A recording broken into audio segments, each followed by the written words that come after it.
Bonjour à toutes et à tous. On se retrouve aujourd'hui pour la présentation d'un animé qui s'intitule, alors désolé pour la prononciation, je préfère le dire tout de suite, Isekai de Cheat Skill wo te ni shita ore wa, aussi appelé Cheat Skill Level Up, donc un peu plus simple en anglais quand même.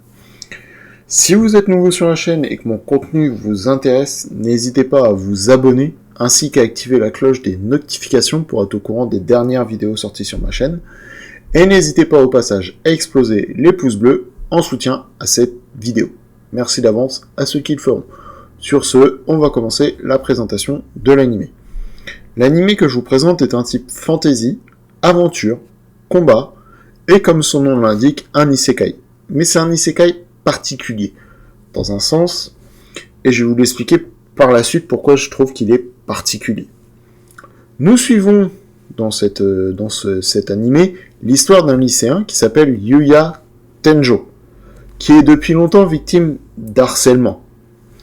Il va au lycée tout en vivant seul dans la maison de son défunt grand-père, qui était la seule personne au monde à l'apprécier et à l'accepter tel qu'il était. Malgré les violentes agressions qu'il subissait au quotidien, il trouve du réconfort durant les périodes de longues vacances, ce qui est assez logique quand on y réfléchit, car durant ces longues vacances, il n'a pas besoin d'aller au lycée. Donc, il n'a pas besoin d'être victime il ne subit pas les harcèlements qu'il subit au lycée. Et c'est durant cette période de longues vacances, en fait, qu'il va décider de nettoyer la maison de son grand-père et aussi la maison où il vit actuellement. Car en plus d'être la maison de son défunt grand-père, c'est là où il vit actuellement, parce qu'il vit avec son grand-père, et son grand-père lui a légué la totalité de la maison. Chose qui n'a pas très bien plu à ses parents et à sa famille, car même sa famille le déteste, ce que je trouve horrible, mais bon. Au moment où il va décider de nettoyer sa maison, il y a une pièce particulière dans la maison où il n'était jamais rentré avant, et qu'il n'avait jamais touché. C'est une pièce où son grand-père conservait tous les objets qu'il avait collectés durant sa vie entière, car son grand-père voyageait énormément. Et du coup, à ce moment-là, par pure curiosité, il va découvrir, par pure chance, on va dire, durant le moment où il va nettoyer cette pièce et organiser les objets, il va découvrir une porte. Et cette porte, en fait, va changer un petit peu sa vie, dans le sens où, en fait, cette porte, vu qu'il va décider par pure curiosité de l'ouvrir, il va découvrir qu'elle mène vers un autre monde. Un petit peu, si vous voulez, à la Narnia. Donc, clairement, c'est vraiment particulier. C'est pour ça que je disais que c'était un isekai particulier, car il ne va pas être invoqué, ou même réincarné, mais en fait, il va pouvoir accéder à un autre monde très facilement, juste en ouvrant une porte. Je dirais que c'est quasiment ce que tous les jeunes qui sont fans de manga et d'anime, beaucoup souhaitent avoir ce portail-là chez eux. Je sais pas si c'est une bonne chose, mais c'est ainsi. Et justement, en entrant dans ce nouveau monde, via la porte, il va découvrir une maison. Cette maison va lui être léguée, car ça va être la première personne à rentrer dans cette maison, depuis la mort du propriétaire. Sachant que le propriétaire était un sage, donc un érudit. Un érudit, pour faire simple, pour ceux qui ne s'y connaissent pas beaucoup en MMORPG, c'est en gros un magicien, un prêtre ou quelqu'un de très puissant avec un niveau optimal. Clairement, il peut tuer qui il veut, quand il veut, comme il veut, pour faire simple. Et le sage, en lui léguant sa maison, lui lègue aussi ce qu'il y a à l'intérieur. Et notre héros, en fait, en vérifiant un peu ce qu'il y a à l'intérieur de la maison, se retrouve en possession d'objets qu'on considère comme uniques, légendaires, très puissants, voire même les plus puissants du monde. Et c'est justement grâce à ces puissants objets en fait, qui va pouvoir modifier sa vie. Car dès qu'il est rentré dans cette maison, où il va faire un petit peu le tour de la maison, voir ce qu'il y a comme objet, voir comment est la maison à l'extérieur aussi, voir où il se trouve en fait tout simplement, il va se retrouver face à un monstre. Un monstre qui est très puissant. Niveau 300, alors que lui il est niveau 1. Pour vous donner une idée un peu de la différence de niveau et de puissance. Et c'est justement à ce moment-là que notre héros va prendre un de ces objets surpuissants, qu'il est le seul à pouvoir manier depuis que le sage est décédé, et va attaquer le monstre. Et en faisant cela, le monstre est mort sur le coup. Et c'est justement ça qui montre la puissance des armes qu'il a obtenues. Sachant qu'il va avoir plusieurs types d'armes. Hein. Il va avoir une lance, une épée, des poings, si je ne me trompe pas, enfin des gantelets, pardon, un arc. Enfin voilà, il va avoir plusieurs choses et des objets qui sont très très puissants. Sachant que notre héros est considéré dans le monde où il vit en temps normal comme un gros et moche, ce que je trouve dégueulasse, mais bon, c'est comme ça, malheureusement, dans le manga, c'est comme ça qu'il est présenté. Et en fait, en vainquant le monstre dans le Nouveau Monde, il va réussir un exploit, ce qui fait que le monde où il est va lui donner des niveaux, et vu que c'est une personne d'un autre monde, il va avoir des facilités de croissance, on va dire, et va pouvoir faire en sorte de monter de niveau très rapidement, d'avoir une puissance très forte très rapidement, en fait, d'avoir une puissance exponentielle très rapidement, d'avoir les capacités de combat très facilement, enfin, il va pouvoir vraiment être ce qu'on appelle un joueur cheaté, donc qui triche, en gros, pour faire simple.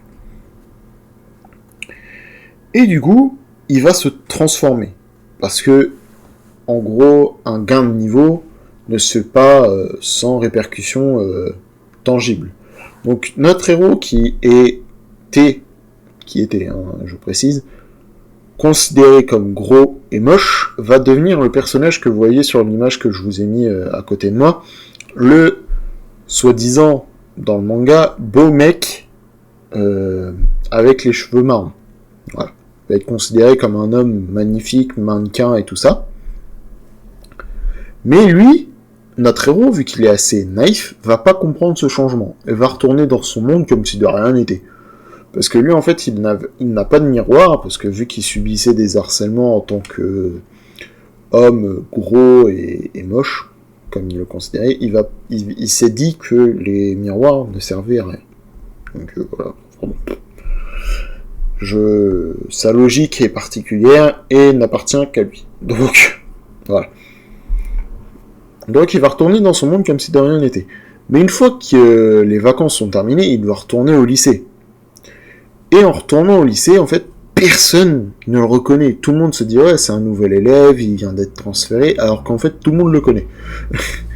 Et quand, en fait, il va décliner son identité, donc de Yuya Tenjo, personne va le croire.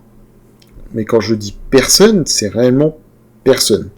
Tous ceux qui le racketaient, tous ceux qui l'harcelaient, lui disent non, c'est pas possible, tu peux pas être lui, tu te prends pour lui, tu prends son identité, car ce mec il est gros, il est moche, il est con, enfin plein de trucs, enfin que des mots méchants et pas du tout constructifs.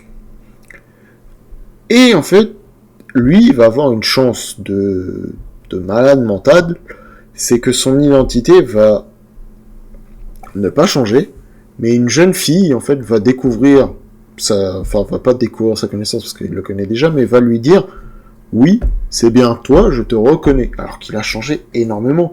Vous le verrez dans le premier tome, si une personne arrive à le reconnaître entre les deux changements, bravo à lui. Parce que moi, clairement, j'ai pas réussi à le reconnaître tout de suite, hein. Je me suis dit, c'est qui ce mec? Mais quand on te l'explique, c'est tout de suite plus simple. En fait, cette fille va le reconnaître et va lui proposer des changements dans sa vie qui sont juste exponentiel et très particulier. En fait, il va devenir quelque chose qui n'aurait jamais dû être et va côtoyer des personnes qui n'auraient jamais pensé côtoyer auparavant. Et c'est à ce moment-là où on va suivre ses aventures. Et c'est ça qui est très intéressant en fait, c'est qu'on a deux aspects du monde. On va avoir ces aspects, l'aspect du monde où il est jeune lycéen, classique, où il va vivre sa vie en tant que lycéen en fait. Un petit peu particulier parce qu'il est quand même devenu beau gosse. Donc voilà, on va lui montrer, il va en fait devenir une personnalité importante et on va lui faire montrer certaines choses qui fait que normalement il n'aurait jamais pu être à ce niveau-là, mais maintenant il y est. Et aussi, on va voir l'aspect du monde où il est justement le remplaçant du sage. Où il a une puissance phénoménale, comme là on le voit en fait dans l'image que je vous ai mis, notre héros tient une épée et derrière il a un monstre. Et en fait ce monstre il va réussir à tuer tous les monstres qui l'attaquent sans grande peine. Mais les combats sont quand même intéressants et en fait c'est l'histoire qui s'en déroule qui est très intéressante dans ce manga. Enfin dans cet animé, pardon. Et c'est grâce à tout ça que je vous le recommande. Enfin grâce à tout ça. À cause, ouais je sais pas trop comment le dire. Mais en gros, c'est pour cela que je vous le recommande. L'animé est réalisé de manière à ce qu'on ait envie de savoir la suite, avec un petit peu de suspense, des moments de joie, des moments de combat, des moments assez drôles aussi, clairement, et surtout des personnages très attachants. Sachant que l'histoire est très très bien faite, parce que on n'a jamais de moment où on est perdu. L'histoire est vraiment bien enchaînée, on est vraiment bien, on suit vraiment bien ce qui se passe.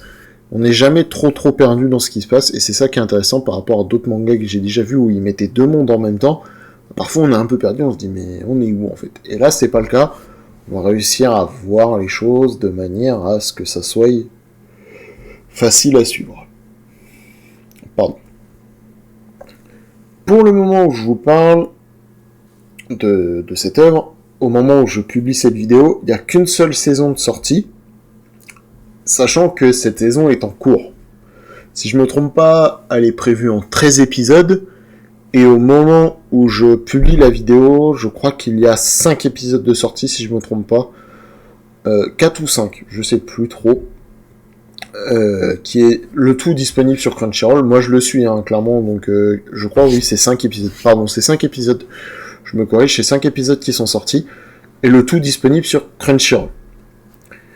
Sachant que cet animé est tiré d'un light novel qui est publié uniquement au Japon, malheureusement, et qui comprend 13 tomes. Donc je sais pas si c'est un light novel, un épisode. Pour le moment, je ne sais pas du tout, parce que je ne lis pas le japonais, je ne le comprends pas, donc je peux pas vous dire si c'est ça. Et il existe également en manga. Et là, en manga, il y a 4 tomes qui sont parus au Japon, et un en France, que vous retrouverez justement sous le nom que je vous ai dit au tout début, qui s'appelle Cheat Skill Level Up. Je pense que l'animé est en avance par rapport au manga, vu que le manga vient tout juste de sortir. Et je pense pas que les 5 épisodes ne font que un seul tome du manga, c'est pas possible. Je pense que ça fait un peu plus. Donc, sur ce, je vous dis à bientôt, portez-vous bien. C'était Benjamin de V-Corps Gemma. Ciao.